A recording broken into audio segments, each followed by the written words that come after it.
Bollywood silver screen presenting Pearl Harbor. इस कहानी को सुनने के बाद आपको ये पता चलेगा कि वर्ल्ड वॉर 2 में अमेरिका क्यों शामिल हुआ। ये कहानी शुरू होती है सन 1923 से।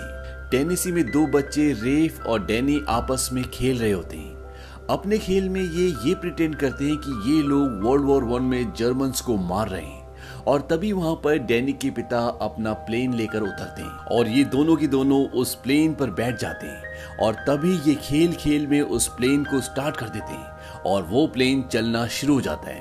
पर कुछ ही दूर जाने के बाद वो रुक जाता है। वहां पर डैनी के पिता आते हैं और उसे मारने लगते हैं। रेफ अपने दोस्त को बचाने के लिए डैनी के पिता पर हमला करता है और उन्हें कहता है कि तुम एक गंदे जर्मन हो।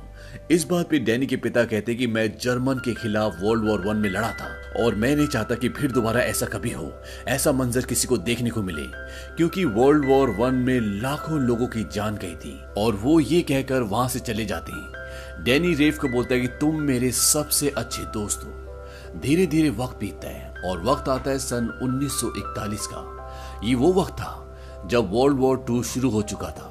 जर्मन ने यूरोप पर हमला कर दिया था, लेकिन अमेरिका अभी भी जंग में शामिल नहीं हुआ था। रेफ और डैनी अब दोनों बड़े हो चुके हैं और वो दोनों एयरफोर्स में लेफ्टिनेंट हैं। रेफ को उनका मेजर जिसका नाम जिमी है वो बुलाता है और वो उसे बताता है कि ब्रिटिशर्स ने तुम्हें ईगल स्क्वाड्रन के लिए चुन लिया है और अगर तुम जाना चाहो तो जा सकते हो।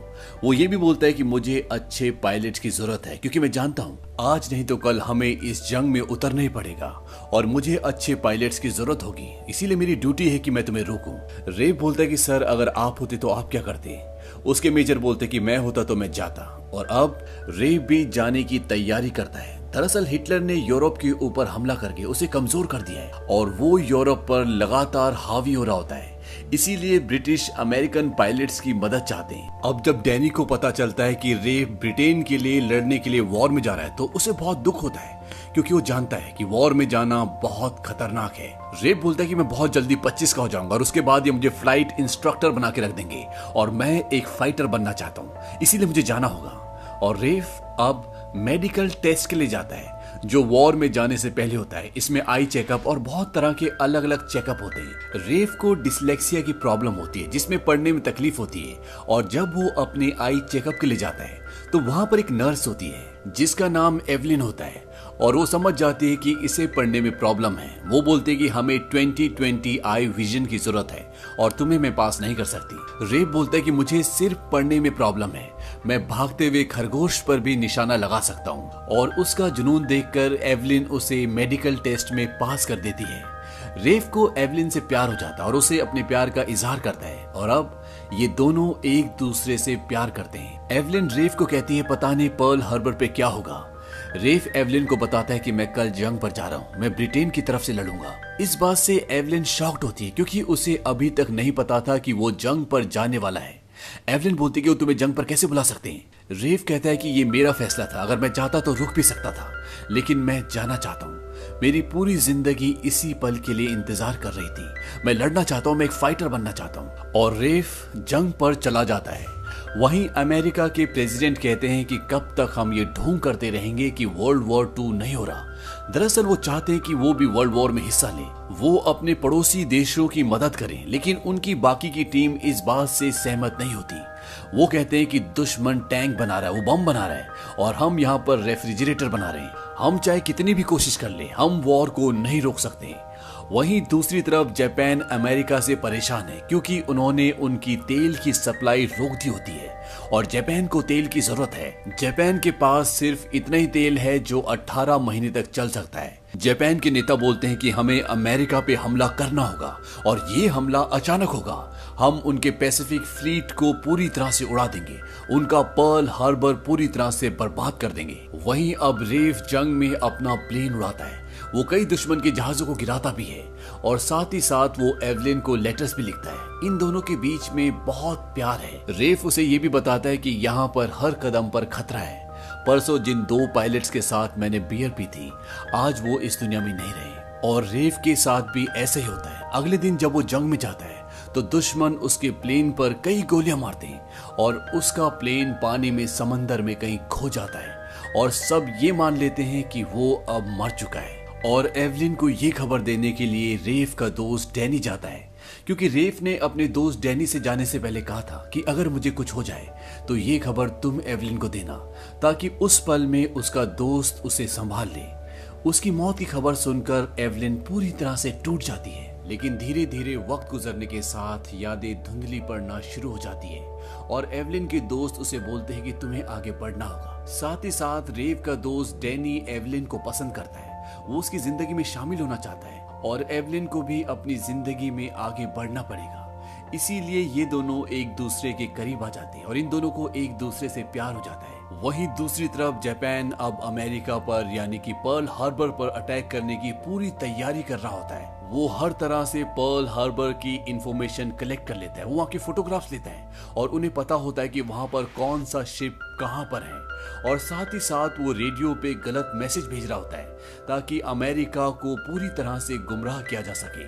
और जापानीज का जहाजों का झंड जिसे फ्लीट कहा जाता है वो भी समंदर में कहीं गायब हो चुका होता है, जो अमेरिका के रडार में बिल्कुल भी नहीं आ रहा था। इस बात से अमेरिका चिंतित होता है। उन्हें पता तो है कि जापानीज कुछ न कुछ करने की प्लानिंग कर रहे हैं, लेकिन उन्हें इस बात का अंदेशा नहीं होता कि वो पर्ल हार्बर पर अटैक करने का प्लान कर चुके हैं। वहीं 6 दिसंबर की रात को एक दिन एवलिन के सामने रेफ आ जाता है।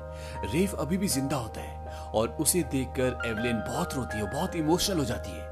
वो कहती है कि मुझे लगा कि तुम अब इस दुनिया में नहीं रहे, हमें ऐसी खबर मिली थी।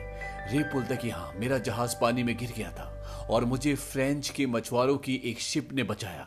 उसके बाद मैं फ्रांस में था, वहां से मैं कांटेक्ट नहीं कर पाया, लेकिन मैं हर पल तुम्हें याद करता था, तुमसे मिलना चाहता था और आज मैं तुम्हारे सामने हूँ। यहाँ पे एवलिन उसे बता देती है कि अब वो और डैनी एक साथ है। इस बात से रेफ को बहुत दुख होता है। वहां पर डैनी भी आता है, लेकिन रेफ उससे बात नहीं करता। उसी शाम को रेफ के आने की खुशी में उसके दोस्त जश्न मनाते हैं और वहां पर डैनी भी आता है और इन दोनों के बीच में अब लड़ाई होना शुरू हो जाती है, क्योंकि रेफ को लगता है कि डैनी ने उसको धोखा दिया है। हालांकि डैनी रेफ को मनाने की, उसे समझाने की कोशिश करता है कि तुम्हारी मौत की वजह से हम दोनों बहुत दुख में थे और धीरे धीरे चीजें बदल गई, हम एक दूसरे के करीब आ गए, इसमें किसी की कोई गलती नहीं है। लेकिन रेफ उसकी कोई भी बात सुनने के लिए तैयार नहीं है। उसे लगता है कि उसके दोस्त ने उसे धोखा दिया है और इसीलिए इन दोनों के बीच में बहुत लड़ाई होती है। और आपस में लड़ने के बाद ये दोनों गाड़ी में बैठकर बातें भी करते हैं। डैनी बोलता है कि सब कुछ ठीक हो जाएगा। रेफ बोलता है कि मुझे नहीं लगता कि अब हमारे बीच में कुछ भी ठीक हो सकता है, और ये रात को उसी गाड़ी में सो जाते हैं। वहीं दूसरी तरफ ये भी दिखाया जाता है कि अमेरिका को अब पता है कि जापान उन पर हमला करने वाला है, क्योंकि उन्हें बहुत सारे मैसेजेस मिल रहे होते हैं जिन्हें अमेरिकन्स डिकोड कर रहे होते हैं। लेकिन अमेरिकन्स को ये नहीं पता कि जापानीज कहां पर हमला करने वाले हैं। जापानीज का प्लान होता है कि वो सुबह सुबह पर्ल हार्बर के उनके पैसिफिक फ्लीट पर हमला करके उसे पूरी तरह से तबाह कर देंगे और अमेरिका को हैरान कर देंगे। इसीलिए वो पहाड़ों से भी नीचे अपने प्लेन्स को उड़ाकर वहां तक लेकर आते हैं और वो पर्ल हार्बर पर हमला कर देते हैं। ये अमेरिका के ऊपर एक बहुत बड़ा हमला होता है और इस हमले में जापानीज पर्ल हार्बर को पूरी तरह से निस्तो नाबूद कर देते हैं। उनका बहुत नुकसान हो रहा होता है, लेकिन किसी तरह से डैनी और रेफ अपने प्लेन्स तक पहुंच जाते हैं। रेफ डैनी को बोलता है कि मुझे एक अच्छे साथी की जरूरत है, तुम मेरे साथ मिलकर लड़ना। और ये दोनों अपनी टीम के साथ जो नीचे होते हैं उनके साथ मिलकर अब जापानीज के प्लेन्स पर हमला करना शुरू कर देते हैं। लेकिन जापानीज के यहाँ पर पूरे 350 प्लेन्स होते हैं। इनका कई प्लेन्स पीछा करते हैं, लेकिन ये अपनी टीम के साथ कोऑर्डिनेट करके और आपस में कोऑर्डिनेट करके जापानीज के 29 प्लेन को मार गिराते हैं। लेकिन ये जापानीज के लिए एक बहुत बड़ा नुकसान नहीं है। लेकिन इस हमले के बाद पूरा अमेरिका सदमे में आ जाता है और अब एक शैतान जो पूरी तरह से सोया हुआ था अब वो जाग चुका है। और 7 दिसंबर सन 1941 का दिन, ये एक ऐसा दिन बन गया जिसे इतिहास कभी भी भूल नहीं पाएगा। और अमेरिका के प्रेसिडेंट अपने भाषण में ये कहते हैं कि अमेरिका इस हमले की प्लानिंग कई हफ्तों से कर रहा था और साथ ही साथ वो यूनाइटेड स्टेट के साथ शांति बनाने का ढोंग कर रहा था, जो कि एक धोखा था। और अब अमेरिका भी वर्ल्ड वॉर 2 में पूरी तरह से शामिल हो गया है और वो जापान के खिलाफ जंग का ऐलान करता है। और रेफ और डैनी को कर्नल डू लिटिल के एक सीक्रेट प्रोग्राम के लिए भेजा जाता है, जो कि जापानीज के खिलाफ होता है। लेकिन वहां पर जाने से पहले एवलिन रेफ से मिलने के लिए आती है और वो उसे बताती है कि मैं प्रेग्नेंट हूँ, मैं डैनी के बच्चे की माँ बनने वाली हूँ।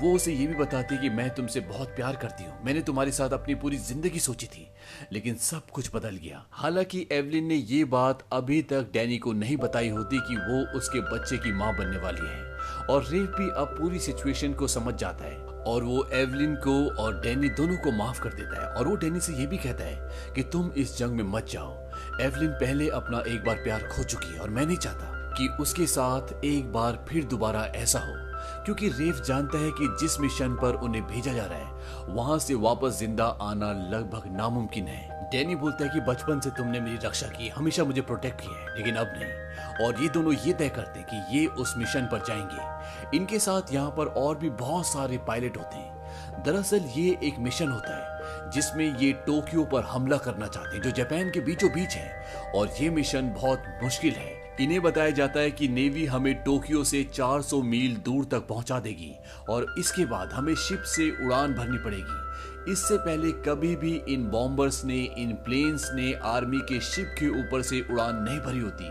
क्योंकि इन्हें एक लंबा रनवे चाहिए होता है और इसीलिए इन सारे प्लेन्स का वजन कम किया जाता है। और अब वो दिन आता है जब ये पर्ल हार्बर पे हुए हमले का बदला लेना चाहते हैं, अपने प्लान को अंजाम देना चाहते हैं। और आज तारीख होती है 2 अप्रैल सन 1942। रेव अपने कैप्टन से बोलता है कि जापानीज ने हमारे ऊपर 300 से ज्यादा प्लेन्स के साथ हमला किया था और हम हमला कर रहे हैं केवल 16 प्लेन से। हमारे छोटे से हमले से क्या फर्क पड़ेगा?